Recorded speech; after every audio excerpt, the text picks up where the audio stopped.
Hello and welcome to the Hello and welcome to the SlapDuck Podcast. I'm your host Sully Iqbal, aka Stalin's long lost son, joined by George Gessie, and aka. Sorry, I'm sorry, I didn't know you were going. Okay, sorry, go on, carry on. The Seventh Sign. And Luka Sheehan. Some gang shit. That's some gang shit. No, What? I'm just literally naming a DVD from the collection. I used to do that. Anyway, we are. You can find us on SoundCloud, iTunes, Acast, YouTube, and Radio Haver on a Tuesday at 9 p.m. Following 8 p.m., isn't it? 8 p.m. 8 p.m. 8 p.m. I mean, it should be 8 o'clock right now if they're listening to us on Radio Haver. So yeah, exactly. Don't want to turn them off. But it's 9 p.m. somewhere in the world. Yeah. Like France. Yeah. It would be at 9 p.m. in France, but Yeah. 8 p.m. in the good old United Kingdom. For all the French listeners we Yeah, have. and Lisbon, and anywhere that's straight down. Okay. Right. Latitude. This is boring already. Longitude. Come on, Sally. All right, so I'm going to kick it off today with the first topic. Favorite albums. Albums. And I think we should start off by firstly talking about the first album we ever bought, and then kind of go into First. or only in your case. All right, Shaggy. That's the best meme. I know, isn't it? And then we just can go into like our favorite ones that kind of are stuck with us, or Okay. new favorite ones. What I eat. Cool. Do you want to go first, or does anyone want to go first? Do you want to go first, George? I feel like you're raring to go first. Can I go first? He's ready to go. You can go first, George. The first album I ever bought was Will Smith. Nice. That album with Millennium. with on it. It was Switch on it. I can't remember the name of it though. I got a bunch of. I actually have a good few of his albums. So there's like Millennium. Then there's was it Big Willie Style? I think it might be Big that one. Willie Style. Yeah. Yeah, Big Willie. But what album? Giant Willie. The one with Switch on it. Like Switch. I can't remember the name of it. Switch. Yeah, that was like I first bought it because I was young and I thought, I really like Will Smith. I like how this sounds. Hitch was your favorite movie. It fucking was. And yeah, it was just a laugh. Like it was just, went to the shop, picked it. There's no like real grand story about how I got it. I just really like Will Smith. Although something quite close to that, I remember something that I want to pass on to my kids actually. Damn. Was I went up to my mum and I was like, I was quite nervous because I thought she was going to say no. I was like, Mum, can I have an MP3 player? And she was like, Damn. Absolutely. I was like, what? Oh, wicked. And she like fully went to, you're right. Yeah. Oh, sorry. Yeah, she went on play.com. Remember play.com? Yeah. No. Okay. You're so old. Yeah, it was. No, I think it's just Sully's not really a music. True. And I had LimeWire. Oh. Did you have FrostWire? No, I didn't. It was lit. And she bought me a like an 8 meg, like a tiny little MP3 player, and I've lost it now. But that moment where I was like reaching out to my mom for like something I could listen to music on was so like, this is so nice, and her going like, yeah, absolutely, this is something I want you to have. It made me feel very good, and now it's stuck with me forever. This conversation is going to make me feel really fucking old. In comparison, even though it's like a year or two. But Big Willie style. I'm pretty sure you and George are the same age. No, I think there's like a year difference between us. How old are you again? If you mind saying? Currently 24. You fucking You're old 24. man. You're 24. You're so goddamn old. Fucking hell. I'm 23. I'm 24 this year. I'm 21. 25 this year. Oh. I'm 22 next month. Happy Fuck off, birthday Si. to me. Send us an email at slapduck@gmail.com to wish me a happy birthday. Yeah, so my my first album, and I don't know if any of you will remember this, but I think it was around like 2001, 2002, and it was an album by a band called The Rasmus called Dead Letters. Yeah. Yeah, and it was the song In the Shadows that got me to buy that. And all I remember, I think it was in Channel 5, there was like a music video show every week, like, Nice. in the charts, and it was like, at the time it had like a rock cleaning one, which is kind of why I tuned into it all the time. Yeah. And I think it was like number 1 or 2 came up And this was roughly around the same time as like Bring Me to Life by Evanescence was on the same type of thing. And I just remember the very beginning, just the and then like the chorus. Sick. Oh, fucking loved that song. I mean, I listened to the album again recently. It's not a bad fucking album, No, to it's be honest. not. And that was the very first album I ever purchased. And I was like looking around everywhere to see if I can like find it. And the only place was like, it was a Waitrose of all places. Nice. Round here. And not even round here. It was like 2 towns over. So I was like, begged my mum to drive me over there. And I walked in with like this little bag of like coins, picked up the thing, put it on the thing. I was like, can I have this, sir? I was like, yeah, of course you can have it. And it was like, because it said like parental advisory on it. My mum was behind me. She was like, yeah, just let it. Oh, That's cute. that's lovely. Actually, I like that. Yeah. That's really cute.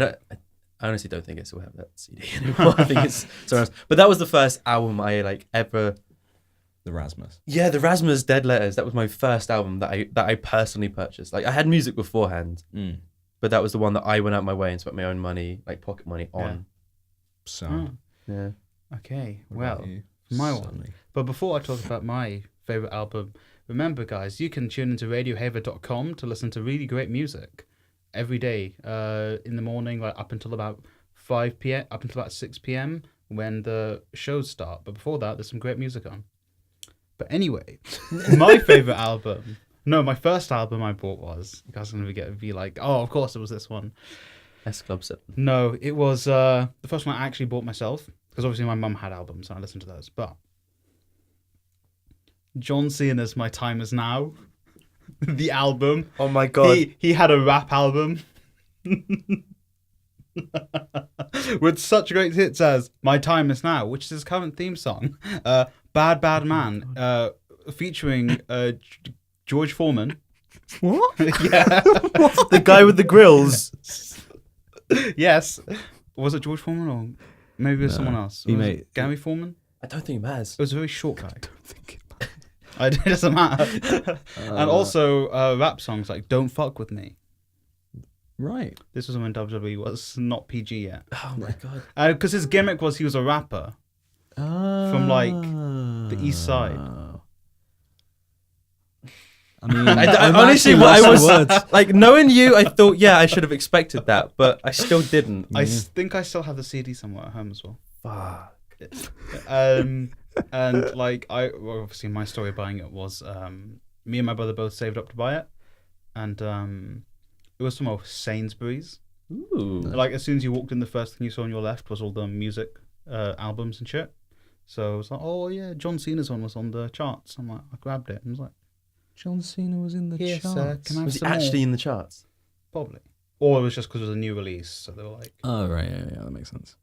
See, I genuinely did not see that coming. no, but this is coming back to me. I think my friend who was also into wrestling when I was a kid got that album. yeah, man. I think he played it once and then was like, this is terrible. But Oh, it's not a good album. Yeah. But like the only song that should be listened to is his theme song.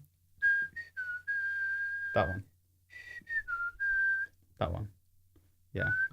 Oh fuck. oh yeah, Damn. George just disappeared. Oh.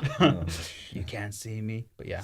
Yeah. Oh god. So like that's really thrown me. If Yeah, I'm there honest. you go. Yeah, John I Cena. wasn't expecting it at all. God damn. All right. And I think it's the only one it's probably not the only one I've ever bought, but like, so the only one that stays with me that I bought myself. That's fair. Okay. Cool. Wow. I mean, I don't know what the fucking Yeah, you kind of like this train is now off the rails. I don't know how to get Yeah, it back like, So on. next it was favorite album. Yeah, fuck it. Just go Right. straight to favorite albums. George, what Oh, what no. would you class as like your favorite albums? I mean, they don't need to be like the best albums in the world that everyone loves. Just for you, what are some personal favorite albums? Okay. For me, there's always like a permanent selection of music that I won't let my phone. I won't leave my phone. Yeah. And things that always come in rotation. So recently, something that's come back into rotation is Periphery's first album. It's a self-titled album. I think Okay. it's just called Periphery 1. And specifically, there's a song called Race Car. It's the last track on the album, Okay. and it's 15 minutes long. And it's a whole roller coaster of like different sounds and pathways and all these kinds of things, all smushed into one song, and it's so sick. Yeah. It's so cool. That's permanent. Well, it's not permanent. It keeps coming back every now and again. Right. But like, as for like permanent albums, I feel like one that will follow me to the grave as being my all-time favorite album is something called The Human Equation, which is by I can't say band, because he's kind of like, it's this one guy, and his passion project is called Aerion. Okay. And Aerion encompasses like, it has like an overarching story through a lot of his, because he does like rock opera stuff. Ooh. It just encompasses like this whole timeline worth of things. And specifically, his most famous one, I think to this day, is The Human Equation, because it's very relatable for like everybody. In a sense that, well, maybe not everybody, but the whole album is basically about how this guy crashes into a tree in his car at like 1 p.m. in broad daylight. And it's like, why did you crash? And the whole album then dives into his personal life and his like relationships and all these sort of things. And he's the main character and he's singing. But and then you've got like all of his emotions and his conscience are singing at him as well. So it's like everything that he's thinking is being sung to him. And he's like, oh, but I don't know about this, and this. And they're like, oh, listen to what we're saying to you. It's just like, oh, fuck, this is so cool. It's like one of the coolest albums I've ever heard. And it's all like prog rock. Yeah. So it's all like, you've got the really like edgy sounding keyboards and like the violins and like the flutes and like guitars and stuff. And the greatest thing about the album is that it gets loads of really famous like rock singers and stuff, like rock artists. Yeah. They all feature on his album. So you've got like the lead singer of Dream Theater is like, he plays like one of the main characters in that album. So is this like a concept album? Essentially, yeah. Yeah. It's so cool. Nice. And there's like, I think her name's Marcella Bovio or Marciella or something, and she's got her own band called Stream of Passion, which was a good band back in the day. Also, I think he was the guitarist for Genesis or something, like Aerion. Well, not Okay. Aerion. His name's like Arjen Lucassen. That sounds Fucking the that sounds greatest. like an elf. The greatest album. He's so fucking tall as well. He's like He's taller an than elf. this So he's room. an elf. Yeah. Yeah. So yeah, I think that's my favorite album of all time. That Yeah. will follow me forever. Okay. Ooh. Yeah, I had a very detailed answer for that. Yeah, I love it. That album is sick. She goes Good. with sandwich it, so then it's me with less. Okay. Go for it. Okay. Come on. I mean, no, I think I don't really know. I don't really, as in, I'm not as passionate about music as you guys, but I think my favorite album is Childish Gambino's Because of the Internet. Right. Because there's so many songs on there that I can just like put on and listen to. I mean, actually, Camp isn't a that's not an album, is it? I class it as an album. That's It's his first one. Extended Yeah, pro. it's like an EP. So I it's see. not- I always thought it was just an LP, but yeah, it's between the two of them. okay. Then because like it's just I can just put the song on and I'll instantly just love it. Like basically every song on, I'll just say Because of the Internet. Like any song I put on that, I'm gonna love, like regardless of how I'm feeling. So I think that's why that's my favorite one. It's something that you always go back to. Yeah, like it's just I will never get bored of the songs on that. So Fantastic. that's my answer. That's Let's go to cool. someone who actually is good at knows music. Nah, that's good, man. So like, Yeah. for the most part, it depends on my mood what my favorite album is. But they're like a bit like you. There's always like ones I have with me. Like a couple of my favorite bands: 9 Inch Nails, Slipknot, and then there's a band called Hurt that I always keep going back to. And there's a bunch of like bands with very similar names. There's like Hurts and The Hurts and stuff like that, which are very much like Euro kind of pop synth based style. Yeah. But Hurt is a more kind of traditional American rock band. But every song's a story. And just the way that these stories are told, or kind of like what's been told using kind of the instrumentation and the lyrics kind of combined, are fucking beautiful. there's like the first 2 albums that they released, well, that I started like listening to were just Volume 1 and Volume 2. I think they were meant to come out at the same time, but there wasn't enough like budget to have them at the same time, so they did the first one and the second one, and they each kind of have overarching stories within them between the different songs, which is kind of something that I think that was the first album that introduced that to me, because I was not fairly young, I was probably about 10 or 11 when I started listening to them. And I just remember going into a H&V at the time, R.I.P. And like just picking up their albums and just like purchasing them, sitting at home and just having them on repeat again and again and again. There's a song called, I think it's Talking to God. And it's essentially like an argument that this guy's having with himself, kind of almost furious at the person that he loves, that they won't talk to him about the problems, but they will speak to God.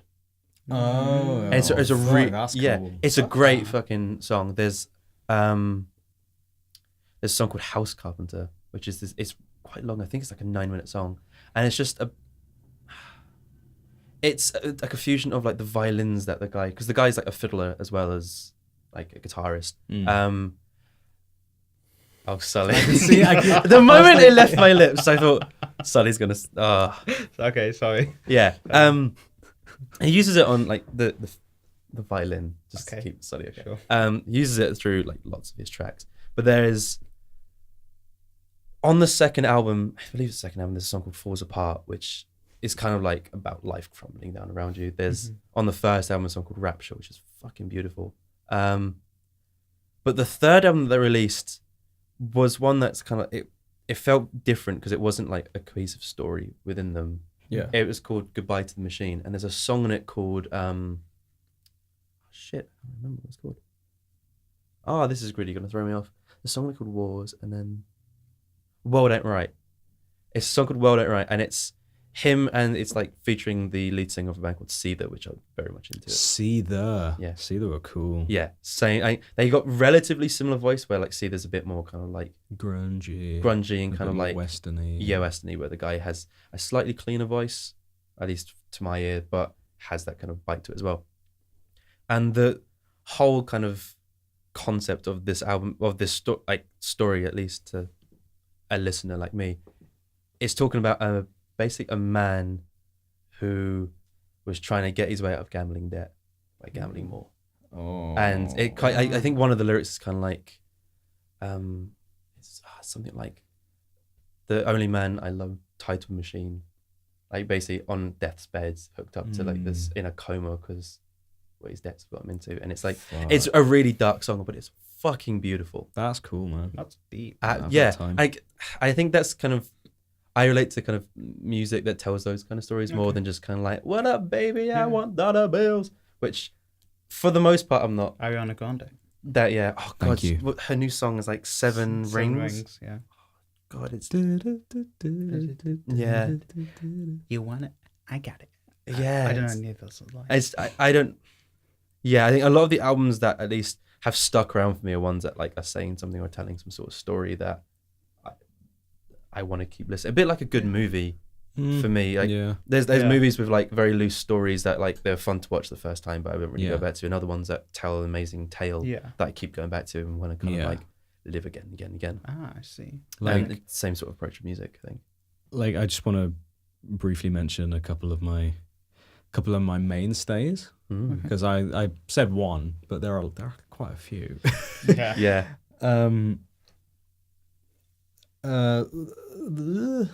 Is this a main? Yeah, the Foo Fighters have always been a mainstay. Solid, yeah. Like, I don't know how they've managed to do it, but it almost feels like every album is great. Yeah. Every album. Somehow they feel they have their sound, but there's something fresh about it every single time I hear it, even though it's their sound. I love that. Like, I think I watched an interview with Dave Grohl, and he said they tend to write songs, and they think like, oh, I don't know if this would be like appropriate for a Foos album, and they just chuck it in because it's like, no, that's us. That's what we do. Is we make music. Doesn't matter if we think it's not suitable. I think there was a song that was like, I think it's called White Limousine or something. Rings a bell. And it's on the album that has Rope on it. I think it's called Wasted Light. Yeah. Great fucking album. Like, that song was like, I can't remember if it had like controversy on it, Because you're just listening to Wasted Light. You're like, oh, Rope's sick. These Days is sick. All the Walk is fucking sick. Like all these great songs, and then you get to White Limousine, and Dave Grohl is just fucking shouting, like screaming. You're like, oh my god, what? I wasn't expecting that, but fucking Dave Grohl, fucking so sick. He's so cool. Have you seen Dave Grohl? Have you seen the At me. Sorry. the documentary or thing that he did? Was it Sound City? Oh no, he did. Basically about them remastering the studio and then bringing in lots of like other performers that have like been there. It was they made a new album, and they recorded their album in different states of the US. So no, that's a different album. Oh, is it? There's two different ones. So Sound City is documentary that he did, and then a album was released off of the songs that they made within that, then Sonic Highways was the one that you're talking about. No, Sound City is just it's them making. Essentially breathing some life into an old studio that like fucking everyone had ever recorded in. It was like they brought in a bunch of different artists. One of them was like Corey Taylor from Slipknot to do vocals on something. They brought in Josh Homme from Queens of the Stone Age. Oh yeah, just brought him in. There's a song which is Trent Reznor from Nine Inch Nails, Josh Homme, and Dave Grohl. Just the three of them. That sounds amazing. And it's a weirdly simple song. It's just like them three on a track, and it's so like minimalist, but it just has this kind of like buzz to it that I just listen to. It's like these three are fucking awesome. Sick. I've got time for that. Yeah, it's a great it's really worth the watch. I've got like a lot of back to my list. I've got like countless power metal albums. Yeah, countless power metal albums. I can't even begin to express how many albums there are in Rhapsody's back catalogue, and Rhapsody of Fire as well, because they're the same band, but like I think one of them left, so like let's just make it Rhapsody of Fire. So now there's like a fucking super long run for Rhapsody of Fire and the longest fucking run of Rhapsody. Mainstays, so sick. So power metal for Sully. Yeah. No, I mean... Yeah, but do you want to know what it is? What exactly is power metal? Right, so let me paint a picture for you. Not heavy metal is. So just imagine right, you've got a hood on. Okay. And you've got like a huge flowing cape. Okay. And you're walking like through a village, which is all covered in snow. Okay. Right? Feeling like you're walking through a like village, that. which is all covered in snow. Okay. And then out of nowhere, a fucking giant dragon lands on like a building and like blows all the snow from your feet, and you're like, oh fuck, and you're looking up at it, and then you've got this magic fucking holy blade which can fucking take on this dragon, and this dragon's like, oh, he's got the fucking holy blade, and you're like, oh yeah, fuck you, and he's blowing fire at you, but you know your cape also acts as a shield. Honestly, it's just like super fantasy shit, like smushed into a song which has like the best highs and the greatest lows you've ever heard. That sounds so like a fun. journey. It's so fun. That's like a... I can't stress just how fun the whole genre is. It's if D&D had albums, they would be power That's metal. a journey I'd like to take. Yeah. Speaking of that, they're legit. No, these are one of my favorite power metal artists ever. They're called Dragonland. Dragonland. Of course they are. Honestly, like kind of in the same vein as they tell a story. Yeah. There's an album called, I think it's called Under the Grey Banner. Okay. Under the Grey Banner. And it's just gorgeous. This album is so good. They basically follow a story about how this guy has been awoken from like something. He's like in a mountain, and then he has to travel to this village, and he sees this woman's being put on a fire, and he's like, oh, how do I know this woman? He feels like he knows her. Oh, it's so sick. She's the queen of elves. It's so cool. I know I'm proper gushing. I fucking love that whole album. It's so good. Listen to it. Or not. So sick. So stuff like Dragon Force, is that? Oh, yeah. Man of War? Oh, Oh, Man of War. Oh, you're like the only other person that I know, bar the friend that introduced me to Man of War. What the fuck Man of War is. I'm not even into them. Dude. But it's like, the idea of them is fucking brilliant. But it's not something that I can bring myself to sit there and listen. Mate, there's like on every album, I think it's every album, they have a song called like The Hymn of Immortal Warriors. What the? And it's like It's a band called Man of War, Sully. If you want to get hyped for like fucking battle, listen to that like hymn of fucking hell. If Braveheart was an the album, Warrior's it would be Man of War. Prayer, the Warrior's Prayer, guys. Oh, Man of War. And I feel like there's like more like there's like power metal, which is all like fantasy shit. Yeah. But now like I've heard more and more like sci-fi metal, which kind of like follows the same path. But just kind of With a science sci-fi based. feeling. Yeah. Like spaceships, like aliens. No. Oh. More like there's a band called Scar Symmetry, which is also a mainstay on my list. All right. Okay.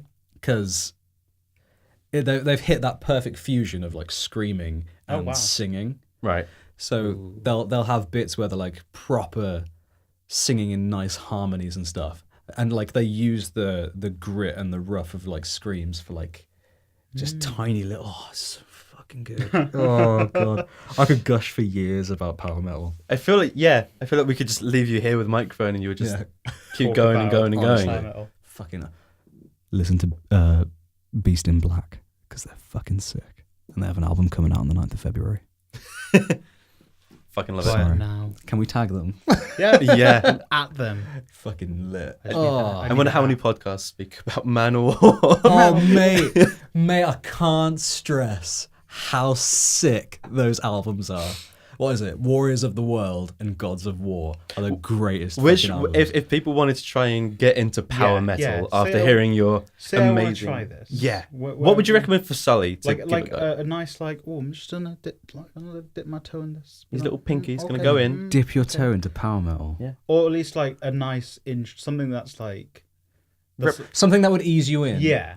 I think there's a song called The Bard's Song by Blind Guardian. Okay. The Bard song, it's all acoustic. And it's Okay. basically, the theming is that you're kind of like around a fire and this bard's just that's- singing shit to you. Mm. It's really cool. That's a cool gateway one. Okay. And then you can get on the Dawn of Victory by Rhapsody of Fire. Or fucking Through the Fire and the Flames is a good one Okay. by Dragon Force. Yeah, I think that's one of the few things because of stuff like Guitar Hero. Everyone's like, throw the flames. Yeah. Oh my god, yeah. Or like, Absolutely. oh no, fire the flames, because it's difficult shit. Oh yeah, but when you're an expert like me, You're fire and you can fucking flames. play it. I literally could play it on expert. Yeah. Not to flex, guys. Fucking could. I don't think anyone's flexed like Guitar Hero in a decade. I follow a lot of streamers who play Guitar Hero. Still. Is that still a thing? Yeah, they've like adapted it now onto PC. Now it's called like Clone Hero, where it's still the original kind of fretboard and stuff. Oh, okay. But they've just got a PC where you can like import your own songs and like chart them yourself Oh, and that's stuff. That's sick. cool. Yeah, it's what Guitar Hero should have been ages ago. Yeah. Now it's like at a really That's cool the thing. stage. Nice. Okay, that's So, yeah. cool. Clone Hero. All right, Sully, do you have any I even know where we were. anything music to add. any kind of music that Okay. you like? Okay, it's following up on that. It's Yeah. like following up the Royal Rumble with a match. Because the Royal Rumble really trains you. And stuff. Right. Cool. Okay. Yeah, can't. Anyway, no, but wrestling. fine. I'll add one. There was actually I did want to add. It was going to be an option for my favorite, but it's not my favorite. It's going to be controversial. Kanye West's Life of Pablo. Oh, it's okay. It's got cool shit in it. Yeah, as in it's not got cool it's shit not a in it. great album, but and also it was like around the time he went off his rockers with his MAGA stuff. Oh yeah. But like he tells a story throughout, and it's like a story about slavery and stuff, which is weird because then he said the stupid shit. But like it's a story about like I remember. like being exactly Oh, God. about like Black lives and stuff, and I think it's really powerful. Yeah. I if I did like the music I like listen to that isn't like sort of poppy and that's like popular. I like albums that tell a story. Mm. Like power metal. There's another one Okay. that I want to talk about. Go for it. Sorry, I just Bring remembered. it, George. Go. Another. Oh God, we've been on music for a while. It Really doesn't good. matter. That's good because I thought a, it isn't a long one. Another power metal band that are fucking mint, and I'll give you. Oh man, they're called Sabaton, right? Sabaton. Sabaton. Do you know what a Sabaton is? He knows what's No, he doesn't know what Sabaton. Do you know what a The Sabaton? name. Sabatons. Go for it. Sabatons are like armor that you wear on your feet. Just saying, right? All right. So you know how you've got like you've got greaves and like pauldrons, Sabaton's chest plate, the foot one. Hargreaves. You've got Sabatons on your feet. Okay. This band sing about like world wars and stuff. Like their whole market, the whole like target audience is just.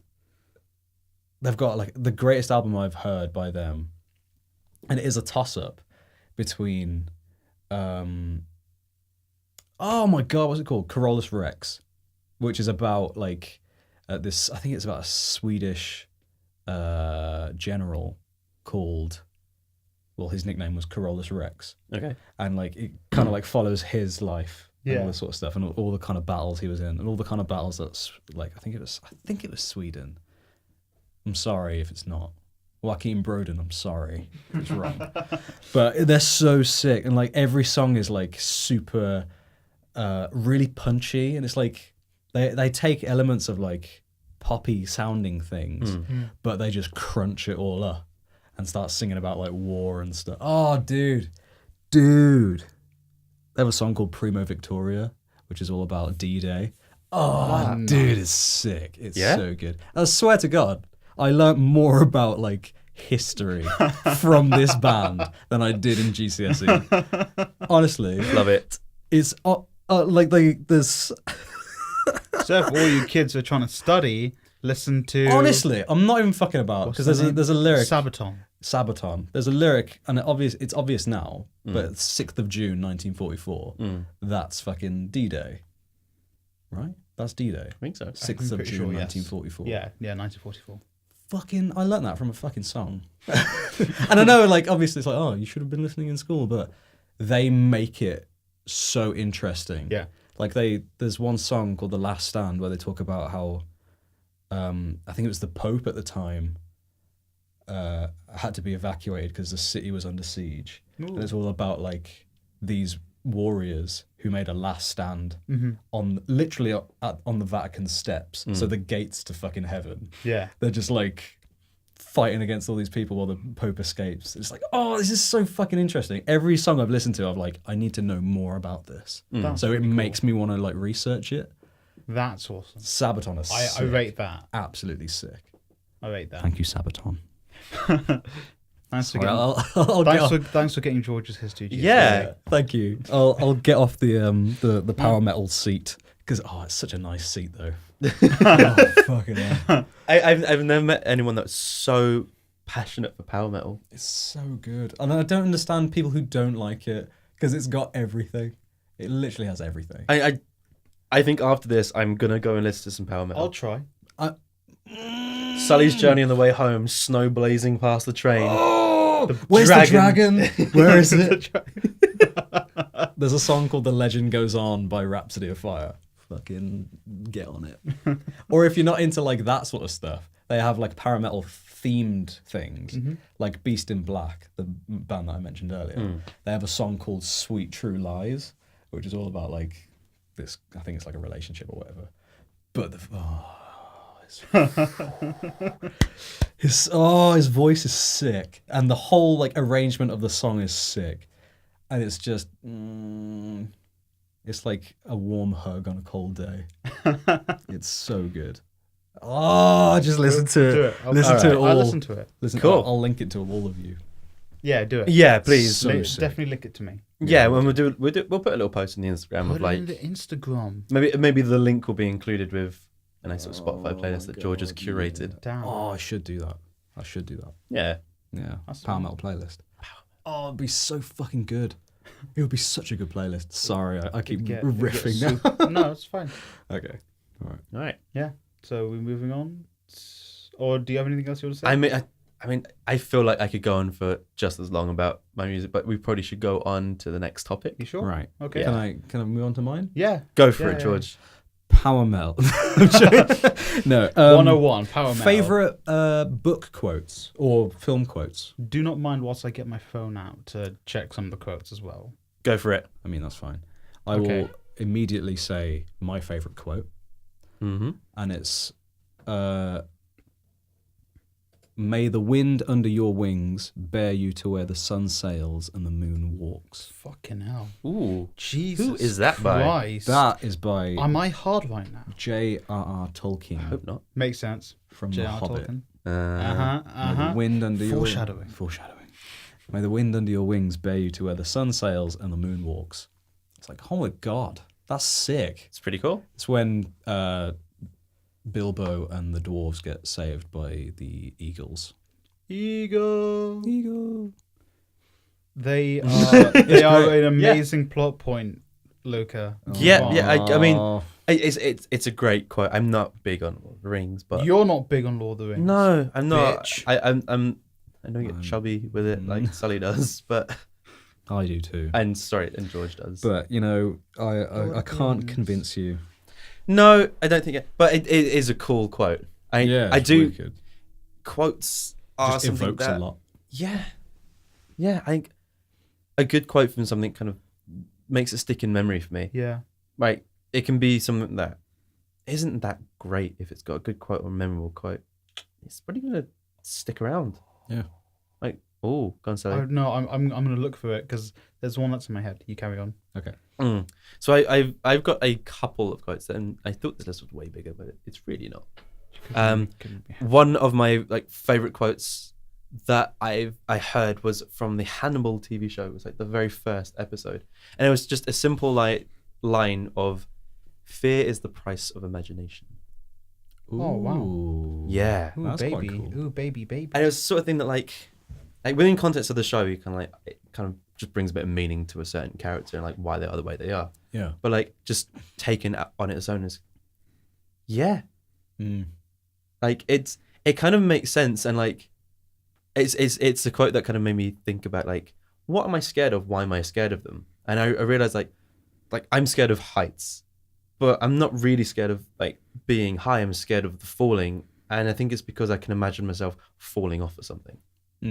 Whereas like I speak to friends who fucking love heights. And, what do you mean? Why would you fall? I can't think of that. And you're like that kind of that makes a bit of sense to me now. It's like I'm deathly afraid of spiders. Really? Absolutely. And I'm like, but what about it is scary? Because they're tiny. Like if I rationalize it, they're tiny creatures. They're probably more scared of me than I am of them. Probably. But what is it specifically that makes me so terrified? I think it just might be how they move. Is it? It's creepy. They're fast and they look menacing. They don't move like a human does. Like you're probably not scared of a dog because it's got 4 legs, and if we crawl, we kind of look like a dog. But that scurrying of like multiple legs moving at the same time, like the fact that they can scurry up a wall, around like over surfaces, there's no real escape from them. Yeah. Fucking hell. Hate spiders. See, I've never really had too much of an issue with spiders. It's like spiders. I mean, I'm not like, oh, please surround me with them. But if one scurries around, I'm not like, I don't freak out with it. I remember being like, spiders. Bathtub full of spiders. Oh, I know that if I did do that though, my fear would be gone. If I had a bath of spiders. Or even if like someone locked you in a room with a bunch of I'd rather spiders, die. you're like, well, I'd There's nothing I can fucking do. punch all of those bastards. Would you punch a hippo? no, not again. Sorry, Check sorry. out Or our last hippos. podcast to see if we would punch a hippo. And where would punch them? Exactly. Oh god. Sally, you got. There's you only got one real place to punch a hippo. Okay. I think I'm gonna go for one that I heard I saw very, very recently, and I think it's why it stuck with me so much. It's from the movie Vice with Christian Bale. Great movie, watch it. Oh, cool. Yeah, it's really good. Basically, it opens with a frame with a quote, and it goes, "Beware the quiet man, for whilst others speak, he watches, and whilst others act, he plans, and when they finally rest, he strikes." That shit's That's a fucking great deep. quote. And it says anonymous. I'm pretty sure they just made it up for the movie. Maybe. Because I tried Googling it, and the only thing it comes up for is Vice. Unless it's a super obscure one. It's fucking deep as shit. That's a great quote. It's amazing. That is sick. Paints a picture. Exactly. That actually, kind of linking back to the last topic, there's A Perfect Circle, one of the songs that they released on their album called Contrarian. And it's very much about that kind of stuff. Like, Beware the Contrarian. It's basically a song about Trump. It's a very, very cool song. That really reminds me of that. The Democrats don't want to fund our wall, guys. Don't want to fund it. They hate America. Hello, and welcome to this really silent portion of the podcast. The Mexicans don't want to build a wall. Oh my God. He's still going. George, have you got another quote to stop Sully from Johnny, doing this? There's loads of quotes that I have in my head. Go None on. of them are as powerful as the Hobbit one that I said. I mean, people might think it's powerful.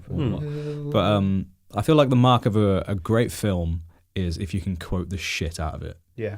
And that just, like, all of Edgar Wright's stuff just makes me cool. Yeah, Edgar Wright.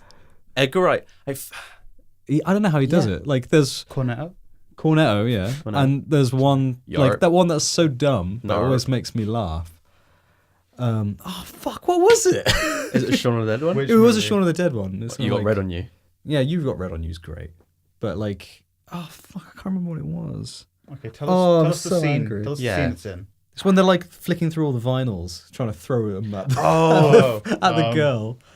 It's like, Sade, that's Liz's. Oh, she did fucking dump you. She just loves it. It's like, oh, for fuck's sake. No, that was the first album I ever bought. It's the first album I ever bought, yeah. Or, like, it's 4 in the fucking morning. It's like, It's 4 in the he goes, like, fucking kick it morning. off with the chants, like, it's drum and bass, motherfucker. I think that's something along this. Electro. It's electro. He's not my friend, he's a fucking idiot. What's that supposed to mean? Next time I see him, he'll be dead. Wait. Foreshadowing. Well, it is. Because I guess in the movie, yes, yeah. Peter Oh, it's so fucking good, man. Such a good, like, all of his stuff, even like all the Hot Fuzz quotes, like, I've had my top off in this lay-by by Olivia Colman. And then that old guy's like, tits. It's like, for fuck's sake. It's so dumb. Oh, I love it so much. No, I think I've spoke about this before, but the one movie that I can always quote is Tropic Thunder. Oh, True. yeah. It lends itself. It's such a quotable movie. Just even in like the most ridiculous, or even the more serious aspects of it that shouldn't be quotable. Oh, completely quotable. I got you, TiVo. So dumb. Why is Matthew McConaughey in a fucking Vietnam forest with a fucking TiVo box? It's so dumb. Well, even like because I love the setup of that movie, which just kind of lends itself to being so quotable, which is like all the different movie trailers, and like that brings some of the most quotable moments within the first like couple of minutes of it. Like the one with Robert Downey Jr.'s character with MTV's Best Kiss, Tobey Maguire, Satan's Alley. So or like that, you got like the booty sweat and busting up bars. Booty sweat. Fuck's sake. Or Fatties fart too. That's my favorite one. It's so stupid. Somebody left the fridge open again. It's so perfect. It's so beautifully even down to like the Simple Jack kind of thing. You never go full retard. And he starts reading them off like Forrest Gump special. Rain Man autistic, not retarded. You went full retard. Never go full retard. So good. Oh, who the fuck wrote that film? Seth Rogen. Ben Stiller, I thought. Oh, really? Oh, Ben Stiller directed it. I thought it was Rogen. I mean, it's Rogen and his mates, wasn't it?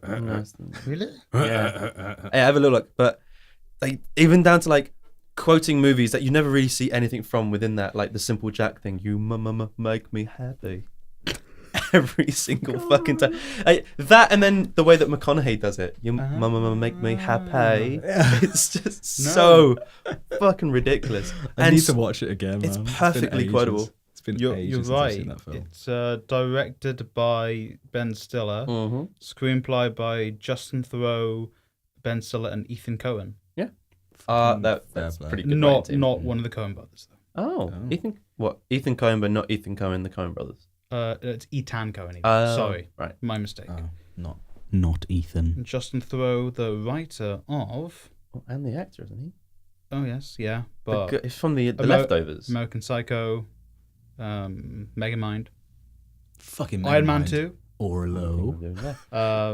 Zoolander 2, So he's worked with Ben Stiller before then. Yeah. What incidents? Ultimate Iron Man. Mm-hmm. He plays himself. Mm-hmm. Oh So it's a yeah. documentary. right. But yeah, that's a movie that is very cool. Another movie that I think has some fantastic quotes, but only kind of one kind of I've jotted down is V for Vendetta. Ooh, It's very Natalie Portman. I want to say lyrically heavy. Yeah, That film. it is. Like there is lots of like incredible kind of monologues that within kind of that kind of movie and that world are fantastic. But there's one which is quite meta.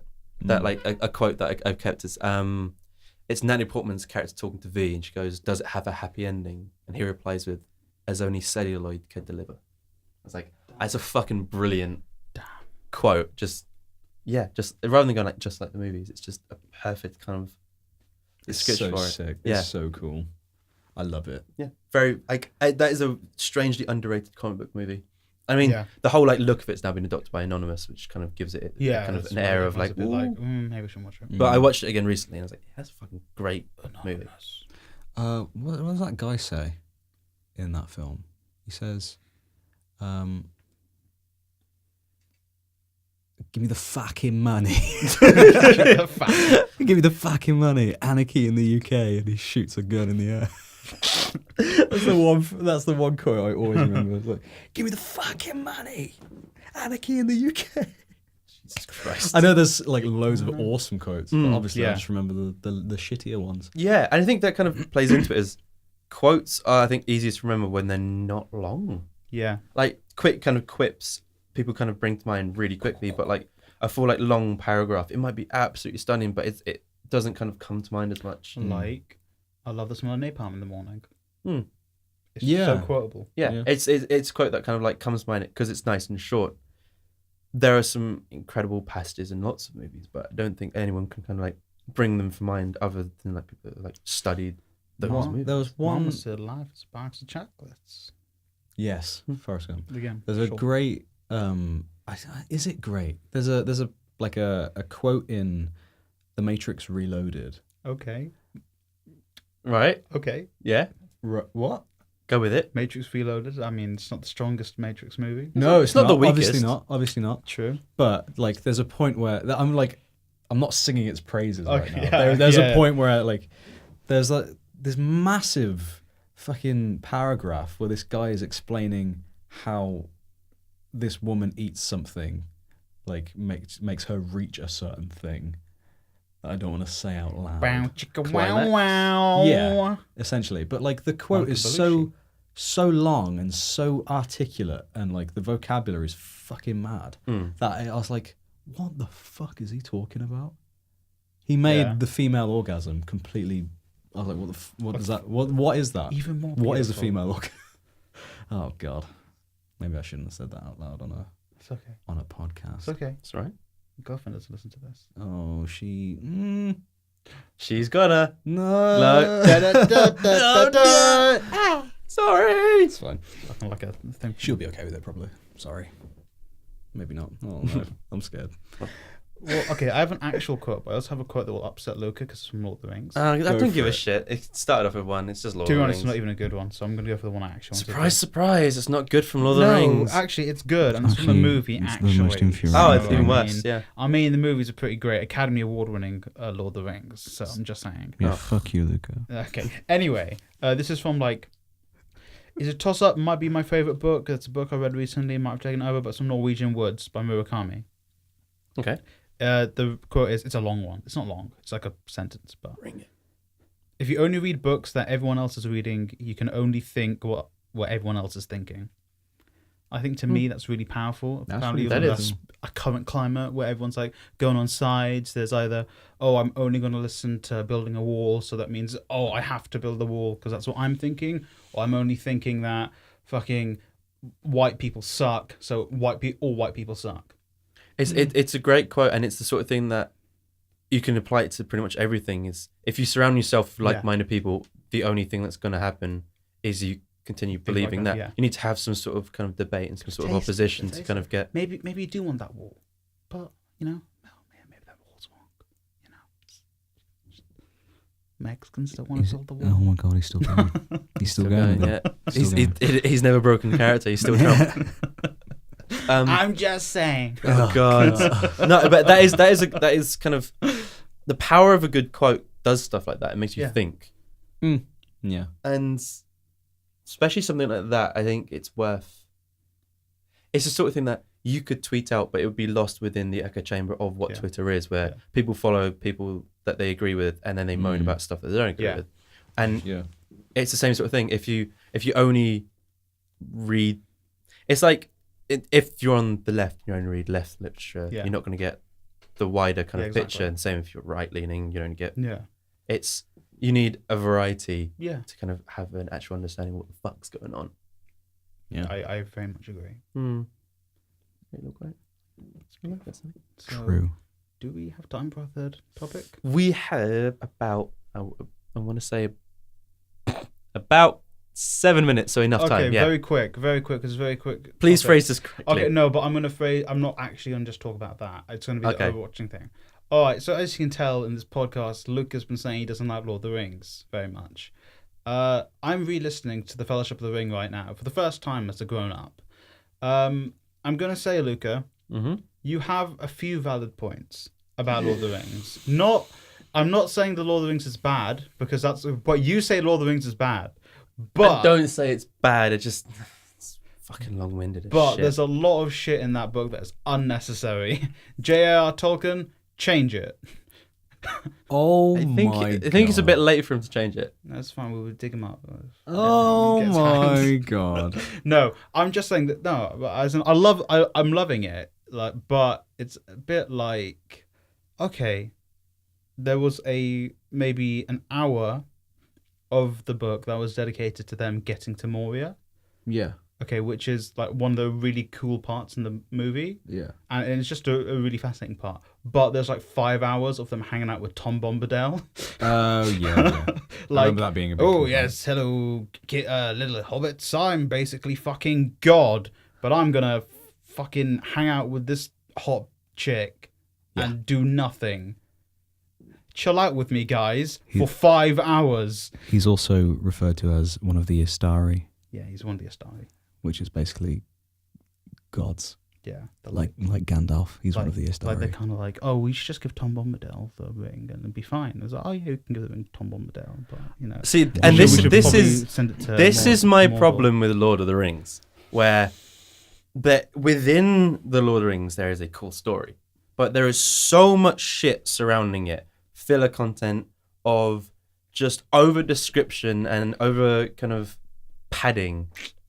You know, I don't need 4 pages on the bricks in a village and how the water runs through the ravine. Why don't you want to know about the shape of hobbit holes and not needed. None of that shit is actually needed. And I think maybe it's the way that I lean within the literature that I prefer to read, which is I like to have a rough description of things so I can create the world in my head and have the story be what I want it. Because that's books for me. You're reading and it's sparking your imagination. The story's happening within your head and you're being told the story. But if you get told too much information, it starts to morph what you originally kind of came up with. Like an example that I actually said to you earlier before we started recording this was I was reading a book and fucking loving it, had like the characters in my head. Halfway through the book, they go, yeah, one of them speaks with a Russian accent. Which...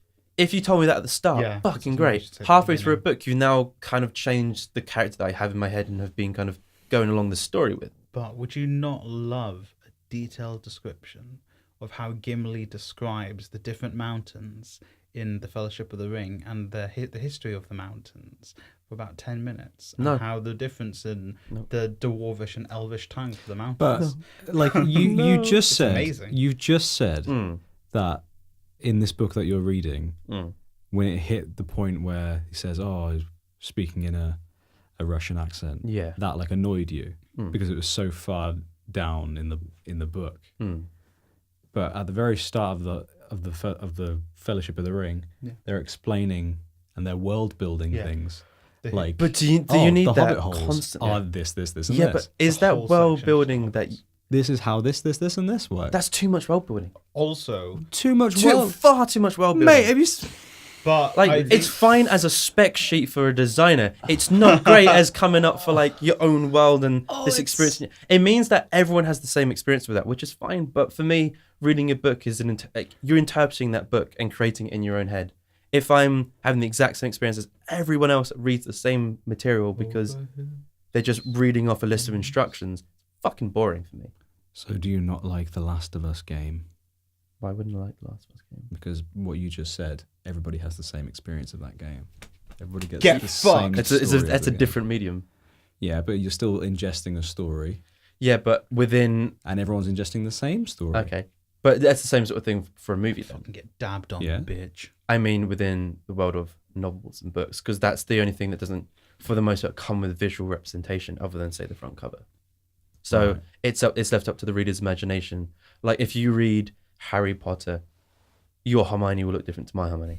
Oh yeah, yeah. Harry probably. Potter's overrated. But compared to like Lord of the Rings and stuff. no, I'd put Lord of the Rings above Harry Potter. no, Yeah, me too. But Harry Potter's still looking great. pretty fucking great actually. I prefer Harry Potter to Lord of the Rings, That's fair. if I'm honest. In my personal opinion, I think that's wrong. Only because like I've grown up with it, and like every time I watch it, it evokes that like, every time Boromir is like scrambling to try and take the ring from Frodo, Yeah. I always go like, oh, but Boromir, you're so much better than this. And then if you watch the extended edition of The Two Towers at the very beginning, Is he Sean Boromir, Sean Beans? Bean. Yeah. He's he dies. Right, cool. right? Oh my god. Sorry. The way he dies is way cooler than the extended. But if you in the extended edition, if you watch the beginning of The Two Towers, instead of going to Sam and Frodo, it goes to Boromir, and he's like explaining how much it means to him, and like for him as like a Gondorian, and him as like the son of the steward of Gondor, he needs to get this because you see everything from his point of view. You see everything like Gondor's the last dying. realm of men that stands Okay, between cool. Mordor Thanks. and Oh the my rest of them. Yeah, I mean, the crazy part is I played the Shadow of Mordor games, You know what? If you want to get into Lord of the Rings lore, and that's the most. and That's you more still interesting. have a PS3, there's a great one. I think it's called Legacy of the Lord of the Rings. It's a great game where like you play through like the story of the Lord of the Rings, and then you also play it from the bad guy's perspective. It's really cool. That sounds cool as fuck. I'm alright actually. It's really Oh, Luke. Yeah. Sorry, Lord of the Rings is something Okay. that I've tried many times to get into. Even when I was like, What about the music? The music's good. no, the music is nice and fantastical, which is great, and it's Howard Shore. yeah, it's a cool Howard Shore score, but a lot of these scores are cool. Okay. And so it's Okay, how much more time do we have? Because it's yeah, because I think George is gonna fucking pop an Yeah, aneurysm if we die, don't yeah. tell- very quick. I think we can wrap it up now. Okay, very quickly. Other things I've noticed in Lord of the Rings. One, there's no coloured people in that. Like- fairs. Is there Like not? No. the closest thing to coloured I've come across is the Black Riders, but that's confusing whether they are black or it's just because they thought wear black shadows. clothes. Yeah, I thought it was just the Or they're hoods shadows, and yeah, stuff. exactly. Yeah. But they actually talk in the books, which is a bit off-putting. Oh. And also, Sam totally wants to bone Frodo. Like, it's so obvious. He's just like, Mr. Yeah. Frodo, let me put my pee-pee in you. I don't think that's what he wants It's to do. so obvious. Or hit either Frodo or the horse. Oh, Sully. Okay. Anyway, on that note, thank you for listening to the SlapDuck Yeah, that's a great Podcast. note to leave off on. Fine, we'll find a better note. Luca's wrong about Lord of the Rings. It's the best. Thank Am I- you. Actually, There no, we fuck it.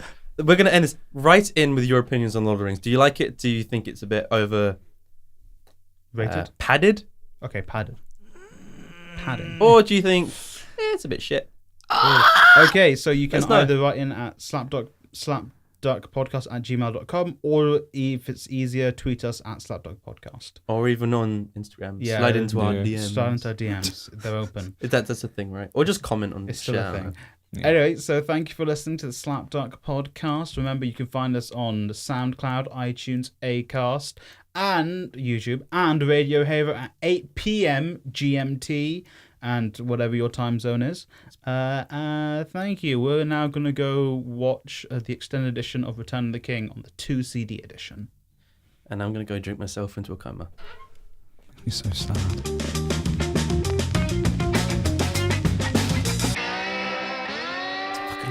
I love how the first CD ends with it being the massive like wolf thing that's about to break the doors of Gondor, of Minas Tirith. Sick. And it's just like, fucking, please put in disc 2 to continue the story. I'm like, damn, I've got to. Yeah, that's the name, Gron. Gron. Yeah, and I think I'm a nerd. Fucking hell, That's guys. amazing.